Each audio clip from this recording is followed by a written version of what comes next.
Hello everyone, welcome back to the class. आज हम anatomy में मायोलॉजी पढ़ेंगे। सबसे पहले आप लोग ये समझ लो कि एनाटॉमी की डिफरेंट ब्रांचेस होती हैं। ठीक है, एनाटॉमी की डिफरेंट ब्रांचेस होती हैं। जैसे बोन की स्टडी को हम ऑस्टियोलॉजी कहते हैं, वैसे ही जॉइंट की स्टडी को आर्थोलॉजी कहा जाता है और मसल्स की स्टडी को मायोलॉजी कहा जाता है। ठीक है, क्या कहा जाता है? जैसे हम जब बोन की स्टडी करते हैं तो क्या कहा जाता है? ऑस्टियोलॉजी कहा जाता है। जॉइंट की स्टडी को आर्थ्रोलॉजी कहा जाता है और मसल्स की स्टडी को मायोलॉजी कहा जाता है। तो आज हमारा टॉपिक होने वाला है मायोलॉजी, स्टडी ऑफ मसल्स। ठीक है, मसल्स हमारे बॉडी के सॉफ्ट टिश्यू होते हैं। मसल्स हमारी बॉडी के सॉफ्ट टिश्यू होते हैं जो कॉन्ट्रैक्शन और रिलैक्शन के थ्रू मूवमेंट प्रोड्यूस करते हैं। कैसे मूवमेंट प्रोड्यूस करते हैं? कॉन्ट्रैक्शन और रिलैक्सेशन के थ्रू मूवमेंट प्रोड्यूस करते हैं। जब मसल कॉन्ट्रैक्ट करता है तो वो अपनी लेंथ को डिक्रीज़ करता है और टेंशन डेवलप करता है। जब मसल कॉन्ट्रैक्ट करता है तो वो अपनी लेंथ को डिक्रीज़ करता है और टेंशन को डेवलप करता है। इसी कॉन्सेंट्रेशन को इसी कॉन्ट्रैक्शन की हेल्प से हम बॉडी के डिफरेंट पार्ट को मूव कर पाते हैं। जैसे जब हम अपना हैंड बेंड करते हैं, एल्बो जॉइंट पर मूवमेंट होती है और इस मूवमेंट में मसल्स इम्पॉर्टेंट रोल प्ले करती हैं। लेकिन मसल्स का काम सिर्फ मूवमेंट करना नहीं है, बल्कि बॉडी मूवमेंट करवाते हैं, पोस्चर मेंटेन करते हैं, जॉइंट को स्टेबलाइज करते हैं, कुछ इंटरनल ऑर्गन को सपोर्ट करते हैं, बॉडी में हीट प्रोड्यूस करते हैं और डिफरेंट बॉडी मूवमेंट को कंट्रोल करने में हेल्प करते हैं। इसीलिए मसल्स हमारी बॉडी के लिए बहुत इम्पॉर्टेंट है। अब जैसे ये तो हमारा इंट्रोडक्शन हो गया। ठीक है, अब हम पढ़ेंगे डेफिनेशन दिया हुआ है। Myology is the scientific study of the structure, function, development and disorder of muscle. ठीक, तो myology means study of muscle. इसमें हम मसल्स के स्ट्रक्चर, फंक्शन, डेवलपमेंट, डिसऑर्डर्स की स्टडी करते हैं। ठीक, जब हम मसल के स्ट्रक्चर पढ़ते हैं तो हम देखते हैं कि मसल बना किस चीज़ से है। ठीक है, मसल किस चीज़ से बना हुआ है, उसकी लेयर्स क्या हैं और मसल फाइबर का अरेंजमेंट कैसे होता है। जब हम फंक्शन पढ़ते हैं तो हम देखते हैं कि मसल मूवमेंट कैसे प्रोड्यूस करता है। डेवलपमेंट में हम स्टडी करते हैं कि मसल बॉडी में डेवलप कैसे होते हैं और डिसऑर्डर्स में हम स्टडी करते हैं मसल्स रिलेटेड डिफरेंट प्रॉब्लम और डिजीज़ेस को समझते हैं। ठीक है, अब आता है फंक्शन ऑफ द मसल जो दिया हुआ है। Functions of the muscle, muscle के बहुत सारे इम्पॉर्टेंट फंक्शन होते हैं। जैसे प्रोड्यूस मूवमेंट, सबसे पहला और मोस्ट इम्पॉर्टेंट फंक्शन है मूवमेंट प्रोड्यूस करना। जब हम वॉक करते हैं, रन करते हैं, जंप करते हैं, हैंड मूव करते हैं या लेग बेंड करते हैं, तब इन सब मूवमेंट में मसल्स इन्वॉल्व होते हैं। हम क्या क्या करते हैं? जब हम वॉक करते हैं, जंप करते हैं, राइटिंग करते हैं या फिर हैंड मूव करते हैं, लेग बेंड करते हैं, इन सब मूवमेंट में मसल इन्वॉल्व होते हैं। मसल कॉन्ट्रैक्शन के थ्रू फोर्स प्रोड्यूस होती है। मसल कॉन्ट्रैक्शन के थ्रू क्या होती है? फोर्स प्रोड्यूस होती है और फोर्स बोन्स और जॉइंट्स के थ्रू मूवमेंट क्रिएट करती हैं। जैसे जब हम एल्बो को बेंड करते हैं तो मसल्स कॉन्ट्रैक्ट करके फोर आर्म को मूव करने में हेल्प करते हैं। अब मेंटेन पोस्चर, मसल हमारी बॉडी पोस्चर मेंटेन करने में भी हेल्प करती हैं। मसल क्या करती हैं? मसल हमारी बॉडी के पोस्चर को मेंटेन करने में भी हेल्प करती हैं। जब हम स्टैंडिंग पोजीशन में खड़े होते हैं तब हमारे मसल्स कंप्लीटली रिलैक्स्ड नहीं होते। मसल्स में एक स्लाइड कंटिन्यूअस कॉन्ट्रैक्शन प्रेजेंट रहता है जिसे मसल टोन कहा जाता है। ये मसल टोन हमें स्टैंडिंग, सिटिंग और डिफरेंट पोजीशन मेंटेन करने में हेल्प करता है। और क्या क्या करने में हेल्प करता है? स्टैंड, सिटिंग और डिफरेंट पोजीशन मेंटेन करने में हेल्प करता है। नेक्स्ट आता है आपका स्टेबलाइज जॉइंट। तो मसल जॉइंट को स्टेबल रखने में भी हेल्प करता है। जैसे शोल्डर जॉइंट के अराउंड मसल्स शोल्डर के अराउंड सपोर्ट करती हैं। इससे जॉइंट की पोजीशन मेंटेन होती है और अनवांटेड मूवमेंट कम होती है। नेक्स्ट है प्रोटेक्ट इंटरनल ऑर्गन। कुछ मसल्स इंटरनल ऑर्गन को भी सपोर्ट और प्रोटेक्ट करने में भी हेल्प करती हैं। जैसे एब्डोमिनल मसल्स एब्डोमेन के ऑर्गन को सपोर्ट करते हैं, इसीलिए मसल्स बॉडी के प्रोटेक्टिव मैकेनिज़्म का भी पार्ट है। अब नेक्स्ट आपका पॉइंट है regulation opening and closing of passage. कुछ मसल्स बॉडी के डिफरेंट ओपनिंग को ओपन और क्लोज करने में हेल्प करते हैं। इन मसल को कॉमनली स्फिंक्टर मसल कहा जाता है। इन मसल्स को क्या कहा जाता है? स्फिंक्टर मसल कहा जाता है। ये मसल्स बॉडी पैसेज को ओपनिंग और क्लोजिंग को कंट्रोल करने में इम्पॉर्टेंट रोल प्ले करते हैं। नेक्स्ट है आपका जनरेट हीट। मसल्स बॉडी में हीट जनरेट करने में भी इम्पॉर्टेंट रोल प्ले करती हैं। ठीक है, जब मसल्स कॉन्ट्रैक्ट करती हैं तो एनर्जी का एक पार्ट हीट के फॉर्म में रिलीज़ होता है। एनर्जी का एक पार्ट हीट के फॉर्म में भी रिलीज़ होता है। इसी वजह से जब हमें ठंड लगती है और बॉडी सिवर करने लगती है तो रिपीटेड मसल कॉन्ट्रैक्शन के थ्रू हीट प्रोडक्शन इंक्रीज़ होती है। नेक्स्ट हमारा पॉइंट है act as a reservoir of energy. तो मसल एनर्जी यूटिलाइजेशन में भी इम्पॉर्टेंट रोल प्ले करते हैं।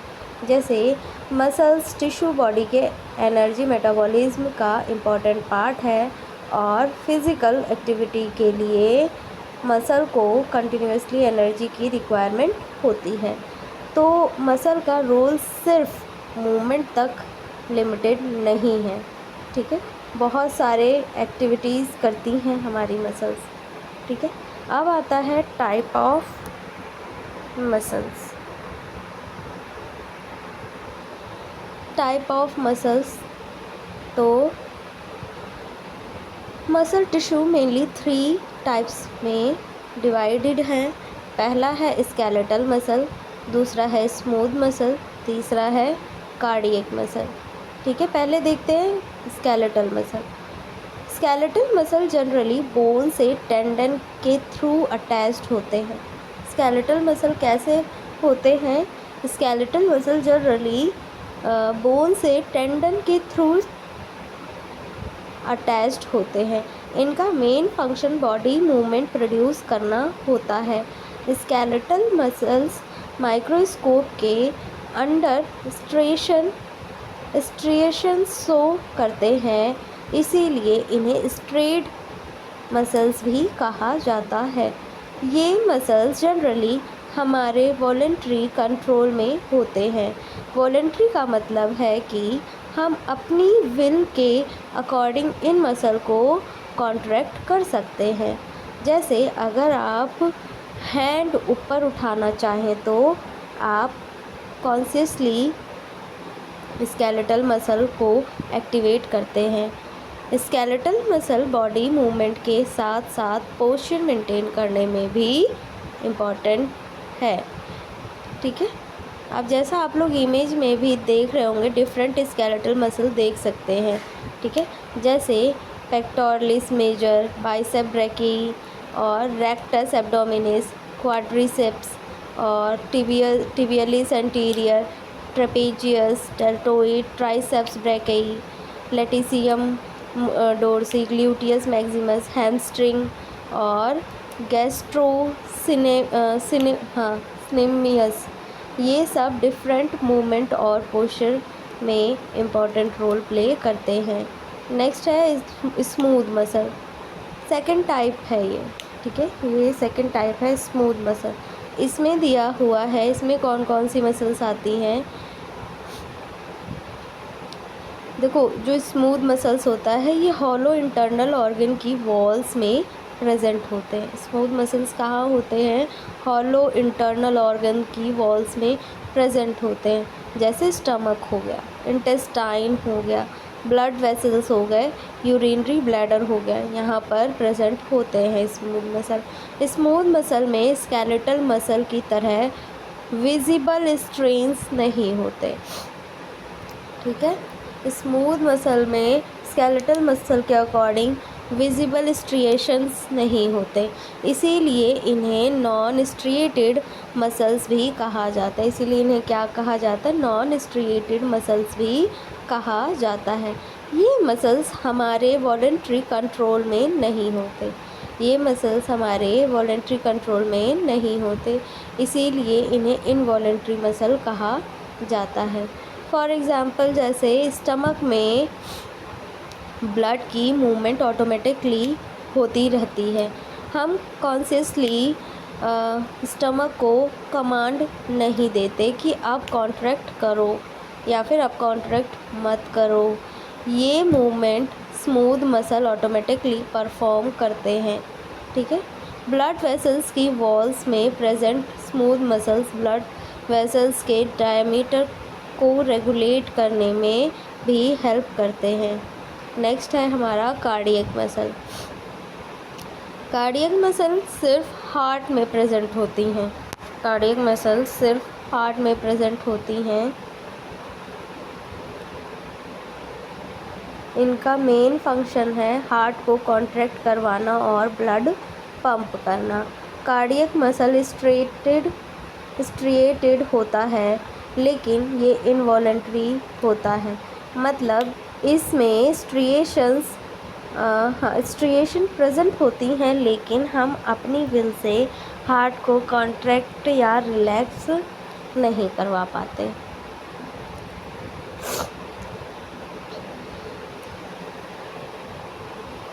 हार्ट मसल्स ऑटोमेटिकली और रिदमिकली कॉन्ट्रैक्ट करता रहता है। इसी रिदमिक कॉन्ट्रैक्शन की वजह से हार्ट कंटिन्यूसली ब्लड को बॉडी में पंप करता है। तो कार्डियक मसल हमारी सर्वाइवल के लिए एक्सट्रीमली इम्पॉर्टेंट है। ठीक है, अब है हमारा structure of skeletal muscle. Skeletal muscle के स्ट्रक्चर जैसा कि अब आप लोग इमेज में देख रहे हैं। ठीक है, तो एक कंप्लीट स्केलेटल मसल को अगर हम अंदर से देखें तो वो मल्टीपल लेवल से मिलकर बनी होती है। सबसे पहले एक कंप्लीट मसल होती है। कंप्लीट मसल के अराउंड एक कनेक्टिव टिश्यू कवरिंग होती है, जिसे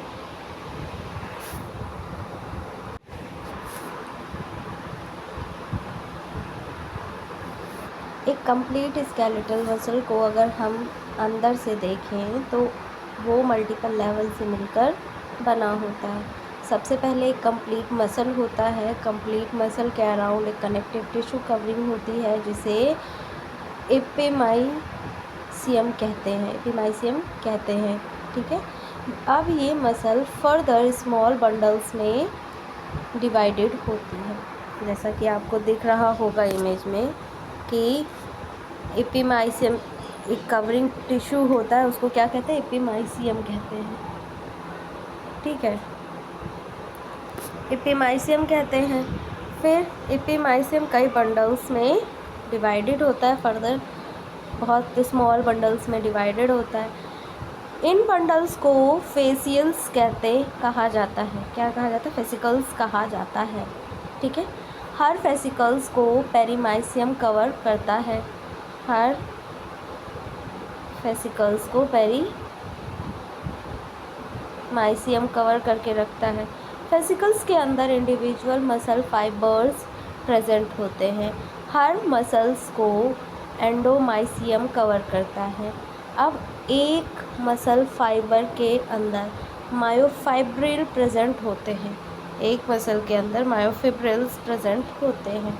तो इस सीक्वेंस को अच्छे से याद रखने के लिए अगर मैं आपको बताऊं, वूल मसल पहले क्या होता है, पूरा मसल होता है, उसके बाद फेसिकल्स होते हैं, उसके बाद मसल्स फाइबर होता है, फिर उसके बाद मायोफिब्रिल्स होते हैं, फिर सैक्रोमियर होता है। ठीक है, ये स्केलेटल मसल की बेसिक स्ट्रक्चरल ऑर्गेनाइजेशन है। नेक्स्ट है आपका मसल्स कवरिंग। तो अब 3 इम्पॉर्टेंट कवरिंग को समझते हैं, एपिमाइसियम, पेरीमाइसियम, एंडोमाइसियम। ठीक है, एपिमाइसियम देखते हैं पहले। एपिमाइसियम कंप्लीट मसल को कवर करता है। पूरे जो मसल्स है उसको कौन कवर करता है? एपिमाइसियम। ये आउटर मोस्ट कवरिंग होती है। क्या होती है? आउटर मोस्ट कवरिंग होती है। नेक्स्ट है आपका पेरीमाइसियम। पेरीमाइसियम फेसिकल्स को कवर करता है। पेरीमाइसियम फेसिकल्स को कवर करता है। फेसिकल्स मीन्स मसल फाइबर का बंडल। ठीक है, फेसिकल्स मीन्स मसल फाइबर का बंडल उसको कवर करता है।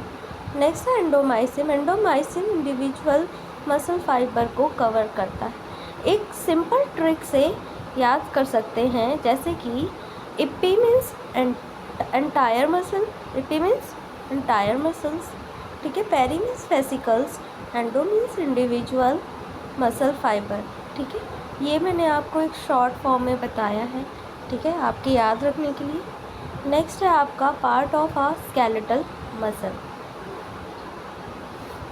पहले इसमें 5 इम्पॉर्टेंट पार्ट दिए गए हैं। जैसे पहला है आपका ओरिजिन, फिर है इंसर्शन, फिर बेली, फिर टेंडन, फिर फेसिया। ओरिजिन, पहले ओरिजिन को देखते हैं। The fixed end attached to an immovable bone, मतलब ये जनरली उस बोन से अटैच्ड होते हैं जहाँ मूवमेंट के टाइम कंपैरेटिवली स्टेबल रहती है। ठीक है, ये क्या होती है? जनरली उस बोन से अटैच्ड होता है जो मूवमेंट के टाइम कंपैरेटिवली स्टेबल रहती है। जैसे origin means relatively fixed attachment. अब है इंसर्शन।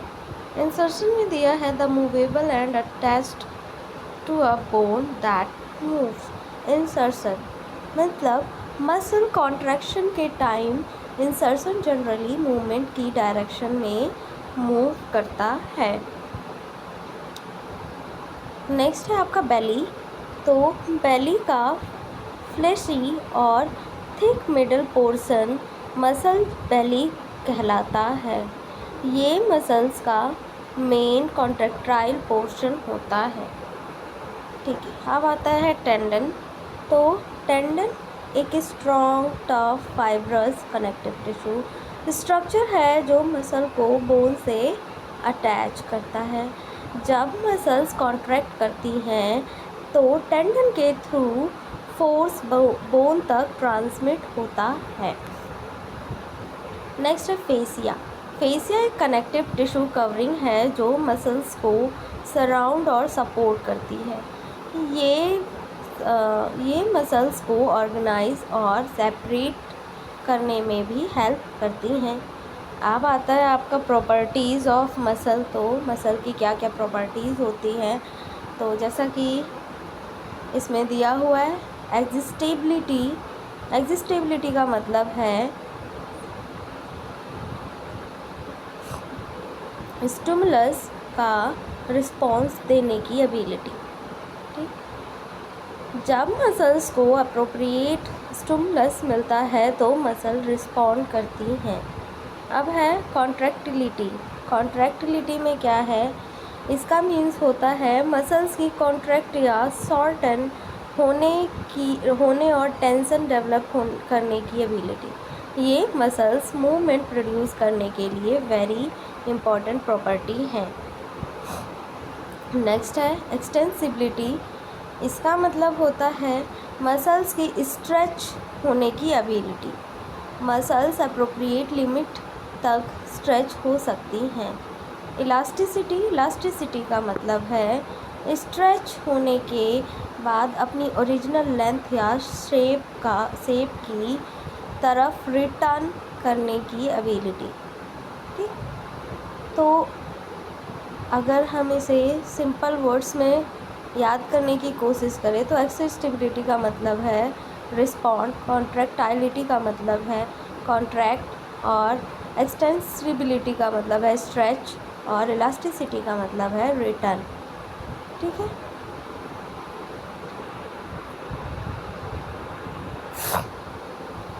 नेक्स्ट आता है आपका classification of skeletal muscular muscles. ठीक है, classification of skeletal muscle based on shape. तो इसमें दिया हुआ है लॉन्ग मसल। ठीक है, इन मसल्स की लेंथ कंपैरेटिवली ज़्यादा होती है। लॉन्ग मसल्स की लेंथ कंपैरेटिवली ज़्यादा होती है, और वो कौन सी मसल्स होती हैं, जैसे बाइसेप ब्रैकियाई। नेक्स्ट है आपकी शॉर्ट मसल। तो शॉर्ट मसल्स में क्या है, ये मसल कंपैरेटिवली शॉर्ट होती हैं, जैसे कि इंटरकोस्टल मसल्स। अब आता है आपका फ्लैट मसल।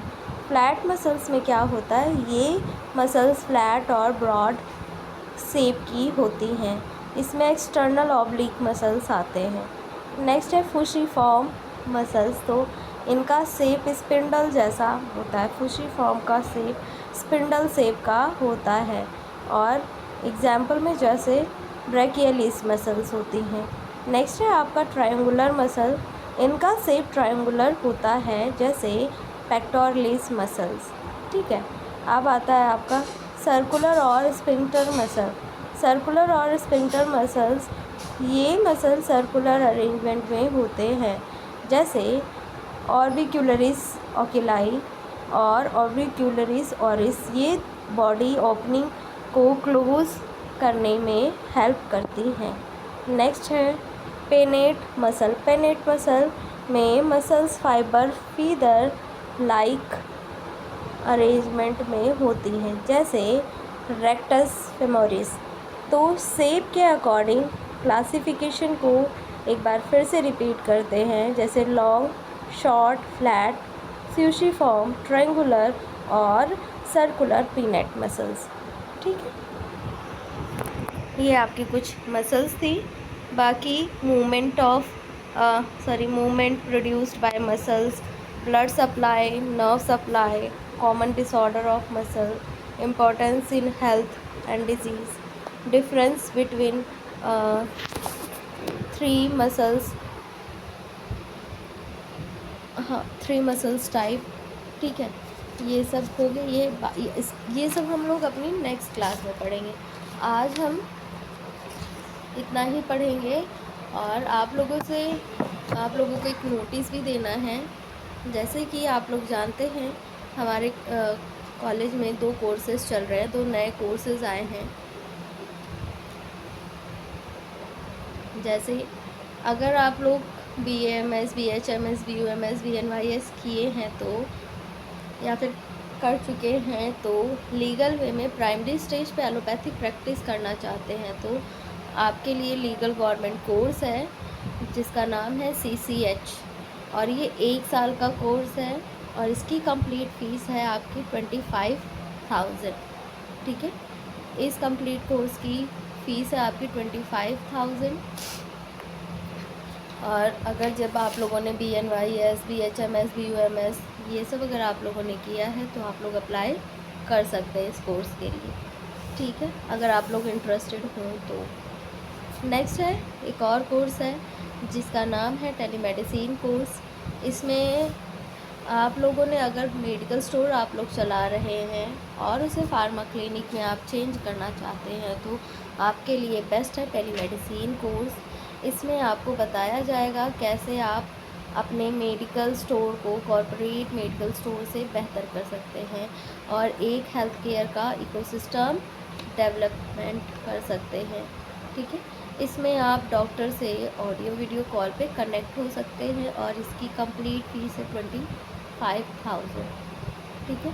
अगर आप लोग इंटरेस्टेड हैं, अगर आप लोगों को करना है फर्दर आगे भी कोर्स करना है, आप लोगों का मेडिकल स्टोर है और आपको उसे आगे फार्मा क्लिनिक में चेंज करना है, कॉरपोरेट सेक्टर से बेहतर बनाना है अपना मेडिकल स्टोर, ठीक है, और अच्छा करना है आपको, तो आप लोग टेलीमेडिसिन कोर्स कर सकते हैं। आप लोगों के लिए बेस्ट कोर्स है टेलीमेडिसिन कोर्स, ठीक, आप लोगों को ज़रूर करना चाहिए। और इसमें आपको बेनिफिट मिलेगा कि आप डॉक्टर से ऑडियो वीडियो कॉल पे कनेक्ट भी कर सकते हैं, ठीक है। और इसकी आपकी कंप्लीट फ़ीस होगी 25,000। जैसे CCH की फ़ीस है आपकी 25,000, वैसे ही सेम इसकी भी फ़ीस है 25,000, ठीक है। अगर आप लोग इन दोनों में से किसी भी कोर्स में इंटरेस्टेड है, आप लोग को करना है, आप लोग करना चाहते हैं तो हमारे दिए गए नंबर पर कॉल कर सकते हैं, ठीक है। आप लोग हमारे दिए गए नंबर पर कॉल करके अपना इंक्वायरी कर सकते हैं, आप अपनी क्वेरीज पूछ सकते हैं। आपको कुछ भी अगर पूछना है क्लास से रिलेटेड, कॉलेज से रिलेटेड, सब्जेक्ट से रिलेटेड, कोर्स से रिलेटेड, अगर आपको कुछ भी पूछना है, ठीक है, फीस से रिलेटेड आपको कुछ भी पूछना है तो आप लोग दिए गए नंबर पे कॉल करके पूछ सकते हैं क्लास, ठीक है। तो आज हम अपनी क्लास यहीं तक एंड करते हैं। Thank you.